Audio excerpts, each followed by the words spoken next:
오늘은 그리스도인의 성화라는 제목을 가지고 은혜를 나누도록 하겠습니다. 그리스도인은 죄의 속박에서 해방을 받았으며 모든 죄를 용서받았다. 그 결과 그는 하나님의 소유가 되었다. 그러므로 그는 거룩한 사람이다. 그럼에도 불구하고 많은 그리스도인들이 다음과 같이 질문을 한다. 실제 생활에서 거룩하지 못한 부분이 너무 많은데 어떻게 거룩하다고 할 수 있는가? 아직 내 안에는 악이 남아 나를 괴롭히는데 이것은 모순이 아닌가? 이런 질문이 다름 아닌 그리스도인의 성화 문제를 이야기하는 것이다. 1번, 그리스도인은 거룩하다. 그 의미와 이유를 고린도후서 6장 14절에서 7장 1절을 가지고 살펴보라. 고린도후서 6장 14절에서 7장 1절 말씀을 보시면 너희는 믿지 않는 자와 멍에를 함께 매지 말라. 의와 불법이 어찌 함께하며 빛과 어둠이 어찌 사귀며 그리스도와 벨리알이 어찌 조화되며 믿는 자와 믿지 않는 자가 어찌 상관하며 하나님의 성전과 우상이 어찌 일치가 되리요. 우리는 살아계신 하나님의 성전이라.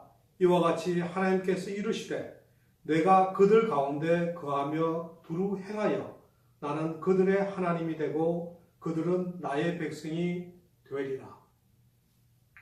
그러므로 너희는 그들 중에서 나와서 따로 있고 부정한 것을 만지지 말라.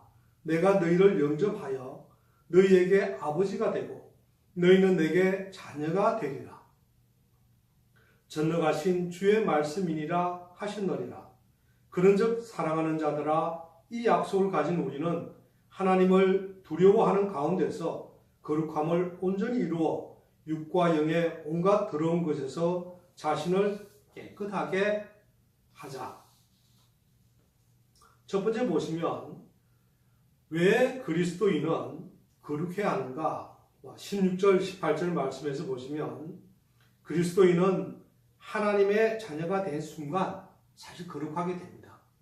하지만 저희들은 그러한 하나님의 자녀가 됐다는 그러한 그 내용 때문에 또는 하나님의 성전이라는 그러한 우리가 되었기 때문에 우리는 거룩해야 된다는 거죠. 두 번째, 거룩한 생활은 우리가 노력하지 아니하면 안 된다. 그 이유는 뭐냐? 7장 1절 말씀을 보시면 하나님이 구별된 거룩한 자녀의 신분이기 때문에 우리는 거룩한 생활을 하기 위해서 노력해야 된다는 거죠. 사실 우리가 하나님의 자녀가 되는 순간 거룩하다라고 인정은 받았습니다만 아직 우리는 거룩하지가 않다는 거죠. 따라서 하나님의 자녀가 된 하나님의 성전인 우리라는 것을 생각을 해보고 하나님의 자녀로서의 어떤 긍지를 가지고 우리가 거룩한 생활을 하려고 노력을 해야 된다는 거죠. 2번, 거룩한 생활은 하나님의 뜻이며 명령이다. 다음 성구를 검토해보라. 첫째, 데살로니가전서 4장 3절 7절 말씀을 보시면 하나님의 뜻은 이것이니 너희의 거룩함이라. 곧 음란을 버리고 하나님이 우리를 부르심은 부정하게 하심이 아니요 거룩하게 하심이니. 이 말씀과 같이 우리는 거룩함이 하나님의 뜻이라는 거죠. 그 다음에 베드로전서 1장 15절 16절 말씀을 보시면 오직 너희를 부르신 거룩한 이처럼 너희도 모든 행실에 거룩한 자가 되라. 기록하시되 내가 거룩하니 너희도 거룩할지어다 하셨느니라. 따라서 여기에서는 모든 행실에 거룩한 자가 되라 라고 하나님이 명령을 하신 이런 모습을 볼 수가 있습니다. 3번, 에베소서 4장 25절 32절은 거룩해야 할 그리스도인이 어떠한 점에서 특별히 조심해야 하는가를 교훈하고 있다. 에베소서 4장 25절에서 32절 말씀을 보시면 그런즉 거짓을 버리고 각각 그 이웃과 더불어 참된 것을 말하라. 이는 우리가 서로 지체가 됨이라. 분을 내어도 죄를 짓지 말며 해가 지도록 분을 품지 말고 마귀에게 틈을 주지 말라. 도둑질하는 자는 다시 도둑질하지 말고 돌이켜 가난한 자에게 구제할 수 있도록 자기 손으로 수고하여 선한 일을 하라. 무릇 더러운 말은 너 입 밖에도 내지 말고 오직 덕을 세우는데 소용되는 대로 선한 말을 하여 듣는 자들에게 은혜를 끼치게 하라. 하나님의 성령을 근심하게 하지 말라. 그 안에서 너희가 구원의 날까지 인치심을 받았느니라. 너희는 모든 악독과 노함과 분냄과 떠드는 것과 비방하는 것을 모든 악의와 함께 버리고 서로 친절하게 하며 불쌍히 여기며 서로 용서하기를 하나님이 그리스도 안에서 너희를 용서하심과 같이 하라. 여기서 보시면 첫 번째 본문을 읽으면서 에베소 교인들이 질적으로 문제가 있는 사람들이라는 것을 알 수 있다. 왜 그런지 그 이유를 말해보라. 이게 에베소 교인들도 방금 얘기 지적한 바와 같이 바울이 우리의 소망을 가지고 이렇게 하라라고 여러 가지 말씀을 했습니다만 지상교회 안에는 완전한 자가 없다. 지상에서 그리스도인의 거룩은 부분적이며 불완전하다. 그러나 우리는 이렇게 거룩하게 되려고 노력을 해야 된다. 라고 알면 될 것 같습니다. 둘째, 에베소 교인들이 버리지 못하고 있는 것 가운데 말과 관계되는 것을 열거하라. 사실 거룩한 생활은 말하는 데서 시작해야 됩니다. 모든 근원이 말로부터 시작되기 때문에 말을 조심해야 된다는 거죠. 이게 말과 관련된 내용을 본다면 거짓, 분, 더러운 말, 악독, 노함, 분냄, 떠드는 것, 해방하는 것 이런 것들을 말로 인해 가지고 일어날 수 있는 것들이라고 볼 수 있겠습니다. 4번 요한일서 3장 2, 3절을 가지고 다음 두 가지 질문을 답하라. 요한일서 3장 2, 3절을 보시면 사랑하는 자들아 우리가 지금은 하나님의 자녀라. 장래에 어떻게 될지는 아직 나타나지 아니하였으나 그가 나타나시면 우리가 그와 같을 줄을 아는 것은 그의 참모습 그대로 볼 것이기 때문이니 주를 향하여 이 소망을 가진 자마다 그의 깨끗하심과 같이 자기를 깨끗하게 하느니라. 이 말씀을 가지고 보시면 첫째 재림시 성도가 가지게 되는 최종적인 모습은 어떤 것인가?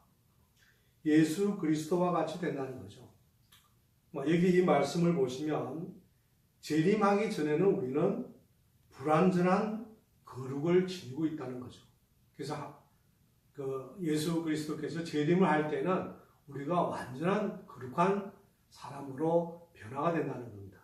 따라서 우리는 그 사이에 하나님의 자녀로서 또는 하나님의 성전으로서 우리가 어떤 그 자부심을 가지고 우리가 거룩하라고 하나님이 하신 그 명령에 따라서 내가 거룩하려고 노력을 열심히 하다가 이 재림이 되면 재림시 우리 성도가 완전한 거룩함으로 변화된다는 그런 말씀을 볼 수가 있습니다. 둘째, 거룩한 생활의 동기가 무엇인가? 주를 향하는 마음 때문에 거룩한 생활이 된다. 즉 주님만을 바라보고 하나님이 우리에게 거룩하게 하라고 있고 또 우리가 이렇게 하면 하나님이 어떤 하나님에 대한 어떤 두려움이라든가 이런 걸 가지고서 우리는 어떤 거룩한 생활을 할 수 있는 그런 동기를 찾아야 된다는 거죠. 5번 오늘 공부한 내용 가운데서 거룩한 생활을 기쁘게 해야 할 다음과 같은 긍정적인 두 가지 동기를 발견하였다. 첫 번째, 긍정적인 건 뭐냐? 긍지는 뭐냐? 하나님 자녀에 대한 긍지를 가져야 되고요. 그 다음에 소망은 뭐냐?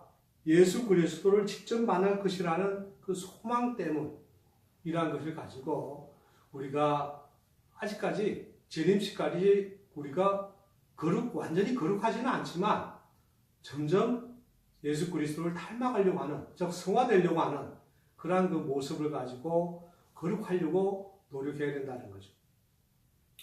사랑하는 성도 여러분, 오늘 그리스도인의 성화라는 그런 제목을 가지고 그 성경 말씀을 가지고 찾아보았습니다만 우리는 아직 거룩한, 불완전한 거룩한 사람입니다만 주님만을 바라보고 우리가 거룩하려고 노력하고 또 우리가 말에서부터 모든 것이 파생됐기 때문에 말하는 것을 조심하면서 항상 주님과 더불어서 동행하며 주님만을 바라보고 살아가면서 승리하는 그런 여러분들 되시기를 주님의 이름으로 축원합니다.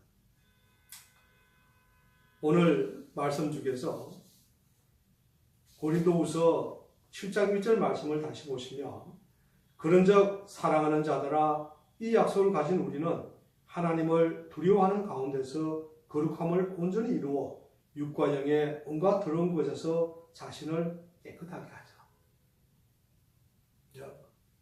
이게 말씀과 같이 하나님을 두려워하는 가운데서 거룩함을 온전히 이루려고 노력하는 우리 성도들 되시고 오늘도 우리가 그리스도 성화에 대해서 이렇게 공부하면서 또 옆에 성도들과 같이 이렇게 얘기도 나누면서 우리가 거룩하려고 하는 그런 노력을 내가 어떻게 하고 있는가 또 어떻게 하면 좋은가 하는 걸 서로 나눌 수 있는 그런 시간이 되면 좋겠습니다.